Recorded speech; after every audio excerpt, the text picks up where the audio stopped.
আসসালামু আলাইকুম বন্ধুরা, কেমন আছেন? আমি এনাম, আশা করি সবাই ভালো আছেন আরকি।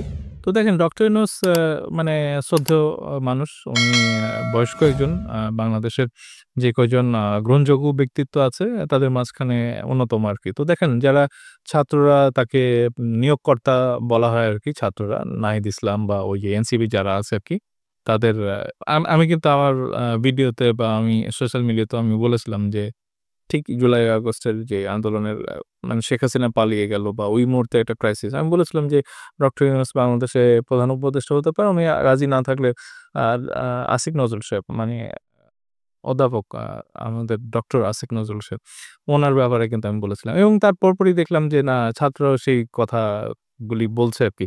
তো এটাতে আমি খুশি হয়ে গেছিলাম। বাট আ ছাত্রদের কিন্তু উনি ক্ষতি করলেন আরকি। দেখেন, উমামা ফাতেমা কি করেছে রিসেন্টলি আমরা সবাই জানি।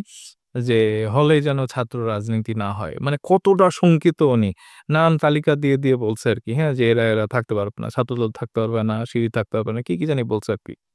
তো এটা তো ভাই গণতান্ত্রিক চর্চা। আমরা ছাত্র আ আন্দোলন হাসিনার আমলে দেখছি। আমরা আ এবার যদি মানে সরকার গঠন করে বিএনপি, তো বিএনপির আমলে আ হলে ছাত্র রাজনীতি কিরকম হয় সেটাও দেখতে চাই। আ একটা ফ্যাসিস্ট হওয়ার সুযোগ দেন না? আমরা দেখতে চাই যে কয়টা দল বাংলাদেশে ফ্যাসিস্ট হতে পারে এবং দেখেন, যদি জামাত সরকার গঠন করে বা ইসলামী আন্দোলনের যারা আছে তারা যদি সরকার গঠন করে, কে কিভাবে ছাত্র রাজনীতিটা করতে চায় আরকি আমরা দেখি এবং এখানেও তো আসলে গণতান্ত্রিক একটা আ ভাবনা বা একটা চর্চার একটা বিষয় আছে আরকি। মানে কাউকে বঞ্চিত করা যাবে না। অধিকার বঞ্চিত করার বিরুদ্ধে কিন্তু জুলাই আগস্টের আন্দোলন, হ্যাঁ? বৈষম্য বিরোধী বা কোটা আন্দোলন, এগুলো কিন্তু আপনার অধিকার আ মানে রুখে দিয়েছিল, খর্ব করেছিল, যার জন্য আপনারা ফেটে পড়েছিলেন এবং আবু সাঈদ, মুগ্ধ এরা কিন্তু এইসব কারণেই নিজেদের আত্মাহুতি দিয়েছে। তো উমামা ফাতেমা যদি মনে করে যে না, হলের আ থাকবার যেই ক্ষেত্রে সেখানে যে নিয়ম শৃঙ্খলা মানে ত্রুটি হবে যদি ছাত্র মানে রাজনীতিটা হলে ঢুকে আরকি। তো যার জন্য কমিটি ঘোষণা করেছিল ছাত্রদল। ছাত্রদলের কথা মতো তারা আগে থেকেই কমিটি ছিল। কিন্তু নতুন একটা ঘোষণা করার পরে আ আওয়ামী লীগের, ছাত্রলীগের কর্মী-টর্মী এগুলা আছে এবং পরবর্তী আমরা জানি যে ভিসির পরিচয় আমরা জানতে পারি যে আ উনি শিবিরের রিকমান্ডে ঢাকা ইউনিভার্সিটির ভিসি এবং আ আ মানে শিবির কর্মীর সাথে, মানে গুপ্ত শিবির কর্মীর সাথে, নাম বলতেছি না আরকি তাকে, এগুলা সোশ্যাল মিডিয়াতে সবাই জানে, হ্যাঁ? যে আ শিবিরের রিকমেন্ডেশন এ যেই ভিসি ঢাকা ইউনিভার্সিটিতে এখন আছেন, যিনি নাকি প্রকাশ্য এবং গুপ্ত রাজনীতি নিষিদ্ধ করেছে ঢাকা ইউনিভার্সিটিতে। তো তারাই আবার কিন্তু আ সেই ব্যক্তি কিন্তু আবার একসময় জয় বাংলা করেছে আরকি। জয় বাংলা, তারপর আওয়ামী লীগের এসব শেখ মুজিবের ছবি সামনে রেখে জুম মিটিং-টিটিং করেছে আরকি। তো এই ৩২ পাতা না কয় পাতার তার সিভি এসব নিয়ে নানা রকমের টিপ্পনী ছিল। তো ভিসিও কিন্তু আসলে গুপ্ত রাজনীতি করা মানুষ, হ্যাঁ? শিবিরের কর্মী বা আমরা তাকে গুপ্ত আওয়ামী লীগও বলতে পারি। তো এই কালার্ড মানে গিরগিট টাইপের মানুষজন যেখানে আপনাদের ভার্সিটি চালায়, তো সেখানে হলের রাজনীতি গুপ্ত থাকলে কি আর প্রকাশ্য থাকলে কি? বাট আমরা প্রকাশ্য রাজনীতি চাই। রাজনীতি চাই। আপনারা যদি ছাত্র রাজনীতিতে এত শঙ্কিত থাকেন, তাহলে ঢাকা ইউনিভার্সিটির মধ্যে ছাত্র নিয়ে এত পাড়াবাড়ি কেন? মোহাম্মদ ফাতেমাকে বলতেছি। আপনারা সারা বাংলাদেশ থেকে ছাত্রদেরকে রাজনীতি করাটাই নিষিদ্ধ করে দেন। তাইলে তো ১ম এই আপনাকে এনসিপি বন্ধ করতে হবে বা সমন্বয়কারী যারা আছে তাদেরকে বন্ধ করতে হবে। তো এটা আসলে মানে ছাত্ররা করুক, রাজনীতি করুক, বাট ওই ডক্টর ইউনূস আসলে তাকে মানে একেবারেই সরকারি পৃষ্ঠপোষকতা দিয়ে এনসিপি গঠন করার মধ্য দিয়ে আমি আসলে আ এগুলাতে খুব বিরক্ত। ডক্টর ইউনূসকে আমি শ্রদ্ধা করি। বাট উনি যে তার ব্যর্থতার কারণে যে এই ছাত্ররা আজকে আ মানে একেবারে আকৃষ্ট হচ্ছে চাঁদাবাজির উপরে এবং যত অপকর্মের উপরে। আমরা দেখতেছি যে জানে আলম অপু, তারপরে রিয়াদ গুলশানে চাঁদাবাজি করে ধরা খাইলো এবং অ্যা মানে আসিফ মাহমুদ, সজীব ভুঁইয়ার এগেইনস্ট এ কত ভুরি কমপ্লেন। ঠিকানার খালেদ মহিউদ্দিনের আ ইয়েতেও উনি আসিফ মাহমুদ বলেছেন যে প্রত্যেকটা তার বিরুদ্ধে যে অভিযোগগুলি আছে খণ্ডন করেছেন। তো আসলে অভিযোগ মানে সত্যি না মিথ্যা, এটা বিচার করবে কে? প্রশাসন করবে এবং সেই আসিফ মাহমুদের যেই এলাকা সেখানে তো আসলে আমরা দেখছি বিভিন্ন উম আ ভিডিওতে আমরা দেখছি, খবরে দেখছি যে আ মানে হত্যার শিকার হয়েছে পরিবার। মানে পরিবারের মধ্যে ছেলে-মেয়ে কাউকে বাছ-বিচার করে নাই। তো যেই খুনি যারা নাকি আওয়ামী লীগের এমপি, তাদের সাথে আবার আসিফ মাহমুদের সখ্যতা। এগুলা নিয়ে উনি ডিফেন্ড করেছে।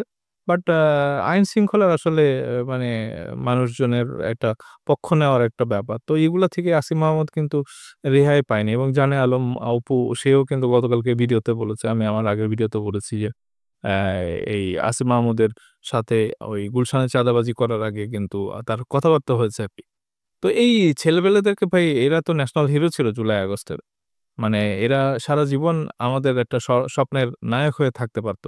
বাট এত অভিযোগ মানে সত্য মিথ্যা জানি না। বাংলাদেশের আসলে আপনি যদি মানে ইশরাককেও যদি কালার করেন যে আওয়ামী লীগ তো আপনাদের পিছে আছে। এখন সেই ইশরাকও যদি বলেন যে না জানে আলমকে জোর করে আসিফ মাহমুদের নাম উচ্চারণ করাইছে আরকি, তাহলে তো দুঃখজনক।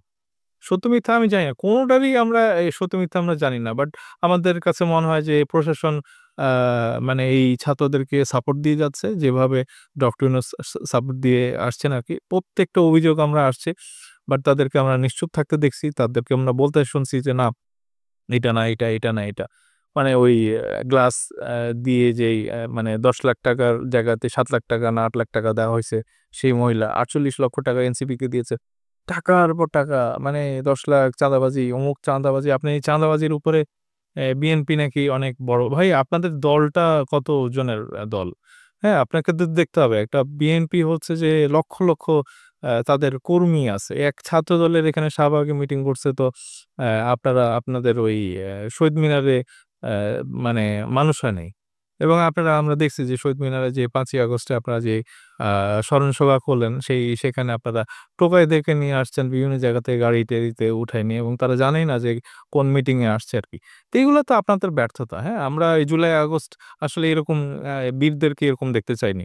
এটার পুরো দায়ভার হচ্ছে ডক্টর ইউনূস এবং ডক্টর ইউনূসের কারণে ছাত্ররা আজকে বিতর্কিত এবং এই ছাত্ররা হয়তো বাংলাদেশে এই নেতারা বাংলাদেশে হয়তো কেউই থাকতে পারবে না।